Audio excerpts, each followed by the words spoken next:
बाप और बेटे और उन कुदस के नाम में आमीन। मैं बाबू दाऊद बख्शी, मैं शुक्रिया अदा करता हूँ father Victor Savera OFM parish priest Saint Mary's parish Jamke Cheema vicar custos custody of Saint John the Baptist Pakistan का, जिन्होंने मुझे मौका दिया कि मैं सवेरा टीवी चैनल पर मजदूर डे के हवाले से चंद बातें आपके साथ शेयर करूं। तो मैं सवेरा टीवी चैनल और उनकी पूरी टीम का बेहद शुक्रगुजार हूं और एक रिक्वेस्ट भी करता हूं कि ज़रूर सवेरा टीवी चैनल को सब्सक्राइब करें और साथ बेल आइकॉन को भी दबाएं ताकि इसी तरह की अच्छी अच्छी वीडियो आप सब तक पहुंचती रहे। और खुदावंद के जिंदा पाक कलाम से पहले हम अपनी रहनुमाई के लिए सुनेंगे कि खुदावंद का कलाम हमें मजदूर डे या मजदूर के मुतालिक या मजदूर के हकूक के मुतालिक क्या कहता है। तो खुदावंद के जिंदा पाक कलाम में से पढ़ेंगे मुकद्दस मत्ती रसूल की अंजील उसका 20वां बाब और उसकी पहली आयत से। आसमान की बादशाही उस मालिक मकान की मानिंद है जो तड़के निकला ताकि अपने ताकिस्तान में मजदूर लगाए, और उसने मजदूरों से 1 दिनार रोजाना ठहरा कर उन्हें अपने ताकिस्तान में भेजा। और उसने तीसरी घड़ी के करीब बाहर जाकर औरों को बाजार में बेकार खड़े देखा और उनसे कहा, तुम भी मेरे ताकिस्तान में जाओ और जो वाजिब है तुम्हें दूंगा। सो वो गए। फिर उसने छठी और नामी घड़ी के करीब बाहर जाकर वैसा ही किया और 11वीं घड़ी के करीब फिर बाहर गया और औरों को खड़े पाया और उसने उनसे कहा, तुम यहां तमाम दिन क्यों बेकार खड़े हो? उन्होंने उससे कहा, इसलिए कि किसी ने हमें मजदूरी पर नहीं लगाया। उसने उनसे कहा, तुम भी मेरे ताकिस्तान में जाओ। जब शाम हुई तो ताकिस्तान के मालिक ने अपने कारिंदे से कहा कि मजदूरों को बुला और पिछलों से लेकर पहलों तक उन्हें उनकी मजदूरी दे दे। जब वो आए जो 11वीं घड़ी के करीब लगे थे तो उन्हें 1-1 दिनार मिला, पर जो पहले आए तो उन्होंने ख्याल किया कि हमें ज्यादा मिलेगा, मगर उन्हें भी 1-1 दिनार मिला। और वो लेकर माल के मकान पर कुड़कुड़ाने लगे, ये कहकर कि इन पिछलों ने 1 ही घंटा काम किया और तूने उन्हें हमारे बराबर कर दिया, जिन्होंने दिन भर का बोझ उठाया और सख्त धूप सही।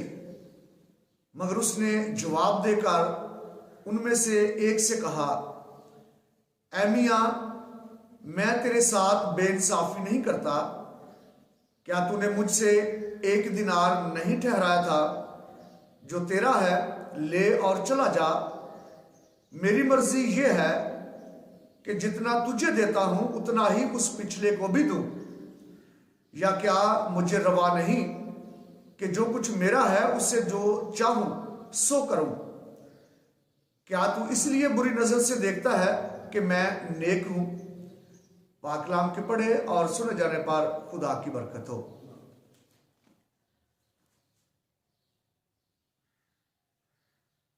अजीज मोमिनीन, मजदूर डे के मौजू पर मुझे गुफ्तगू करने का मौका मिला है।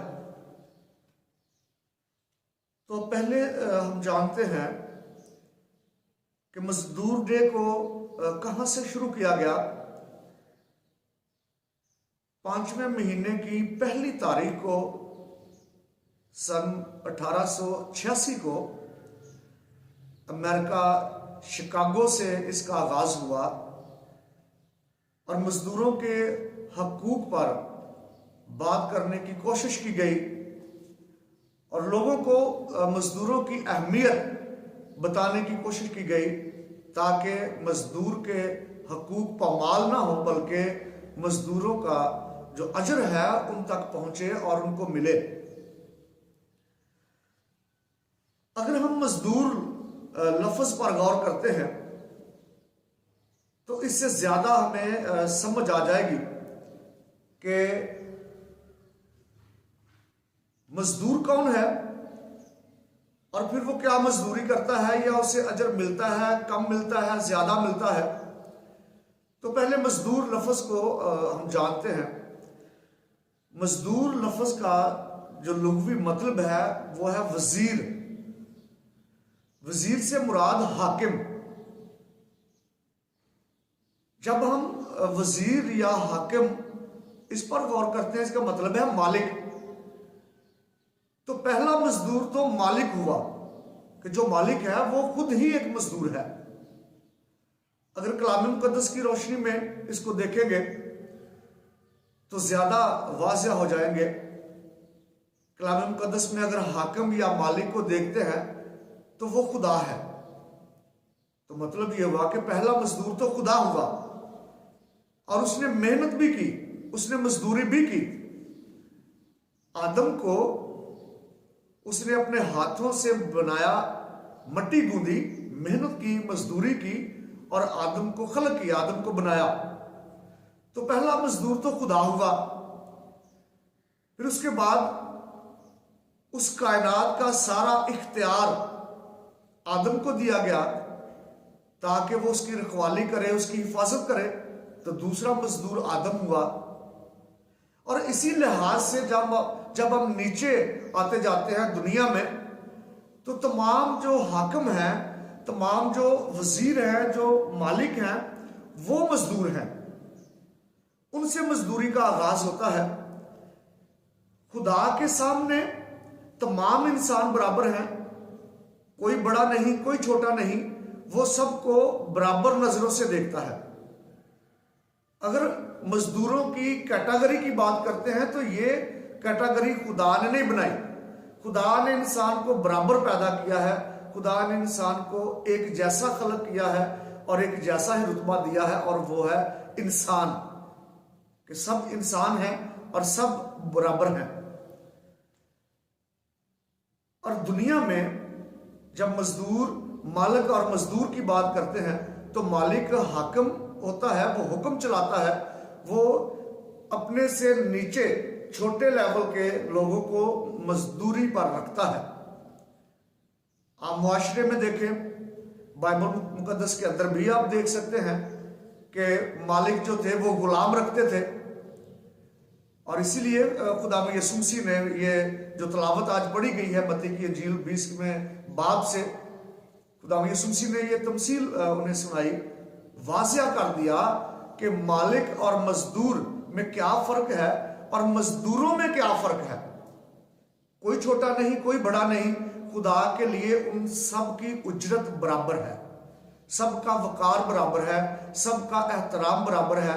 लेकिन मुआशरे में हम इंसानों ने इस एहतराम की और मजदूरी की कैटेगरियां बना रखी हैं। कोई बड़ा है, कोई छोटा है, कोई नीचा है। आम इंसानों में जब मजदूर की बात करते हैं तो मजदूर को सबसे छोटा समझा जाता है कि मजदूर जो है वो माली लिहाज से सबसे छोटा है। तो जो माली लिहाज से ज्यादा होता है, जिसके पास ज्यादा मालियत होती है, वो मालिक बन जाता है, और जिसके पास मालियत कम होती है वो मजदूर बन जाता है। यही हमारे मुआशरे में आज तक होता आ रहा है और यही हम देखते हैं। लेकिन खुदा की नजर में सब बराबर हैं। मालिक भी मजदूर है और जो मजदूरी कर रहा है, जो मेहनत कर रहा है, वो भी मजदूर है। लेकिन फर्क हमने डाले हैं। और अगर मजदूरी की उजरत की बात करें तो खुदा ने, मालिक ने सबको बराबर दिया। जो पहले घंटे में आए उनको भी 1 दिनार दिया, 1 रुपया दिया। जो आखिरी घंटे में आए उनको भी 1 दिनार दिया। सबको उसने बराबर बराबर मजदूरी दे दी।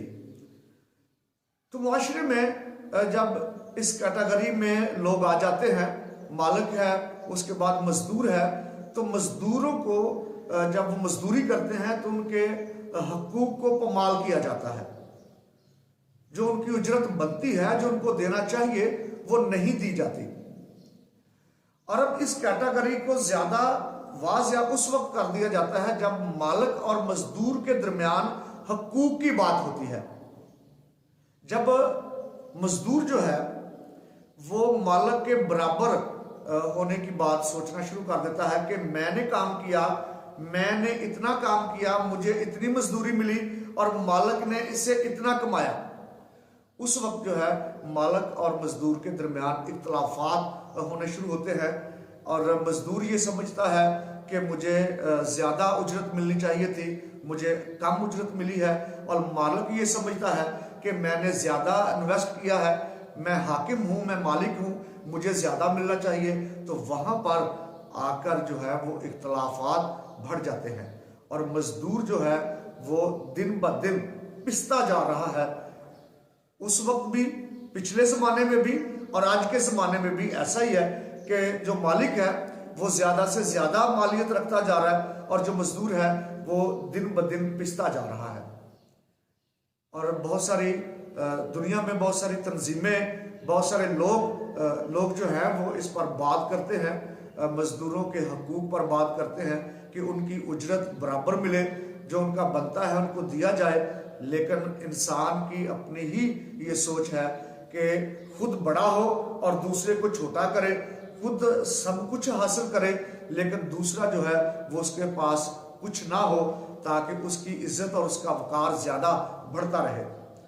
तो यही वजह है कि मुआशरे में लड़ाइयाँ, मुआशरे में झगड़े, मुआशरे में बदअमनी जो है वो इन कैटेगरियों की वजह से ज़्यादा फैलती है। अमन और सलामती जो है वो तबाह होती है जब इंसान अपने दरमियान कैटेगरियाँ बना लेता है। तो बहुत सारे लोग जो है वो इसमें शामिल होते हैं और बहुत सारे लोग इसमें पिसते हैं और बहुत सारे लोग इससे फिर फ़ायदा भी उठा जाते हैं। तो मजदूर ही मालिक बनता है और मालिक ही मजदूर बनता है। इसलिए जब खुदा के कलाम को देखेंगे तो फिर सब के सब जो है वो बराबर है। लेकिन कलाम मुकद्दस की एक बहुत ही खूबसूरत आयत है, जब हम इसको अपने जहन में रखेंगे, जब भी काम करेंगे, कोई भी काम करेंगे, मालिक हो या मजदूर हो, वो जब कलाम मुकद्दस के इस हवाले को पढ़ेंगे, इस पर गौर करेंगे, तो शायद ये कैटेगरियाँ कम हो जाएं, शायद इज्जत वकार बराबर हो जाए। वो ये है कि जो भी करते हो जी जान से करो, ये जानकर कि खुदा के लिए करते हो। जब अपनी मजदूरी को, अपने काम को, अपनी मेहनत को खुदा पर छोड़ेंगे और खुदा के लिए करेंगे तो फिर कैटेगरियाँ नहीं बनेगी, बल्कि बरकत मिलेगी और हमारी मजदूरी जो है वो रंग लाएगी, हमारा वकार बढ़ जाएगा, हमारी उजरत बढ़ जाएगी जब हम खुदा के लिए करेंगे, क्योंकि खुदा हमारे साथ है और खुदा हमारा हाकिम है, खुदा ही हमारा मालिक है। तो दुनिया की ये जो बातें हैं, जो दुनिया की कैटेगरी हैं, इस पर ना जाए, बल्कि खुदा पर ईमान रखें और खुदा को देखें कि मालिक सिर्फ एक ही है और उसने सबको बनाया, सबको उसने खलक किया है, सब मजदूर हैं, सब बराबर हैं। इस कायनात को संवारने और बनाने के लिए सब कोशा है, सब कोशा है। जो दुनिया में मालिक है, जो मुआशरे में मालिक है, हाकिम है, सब के सब, और छोटे जो मजदूर हैं जिनको छोटा समझा जाता है, सब के सब खुदा की कायनात को खूबसूरत बनाने के लिए मेहनत करते हैं, मुशक्कत करते हैं, ताकि खुदा की कायनात और ज़्यादा खूबसूरत हो। बहुत बहुत शुक्रिया, थैंक यू वेरी मच। खुदावंद हम सबको बहुत ज़्यादा बरकत दे।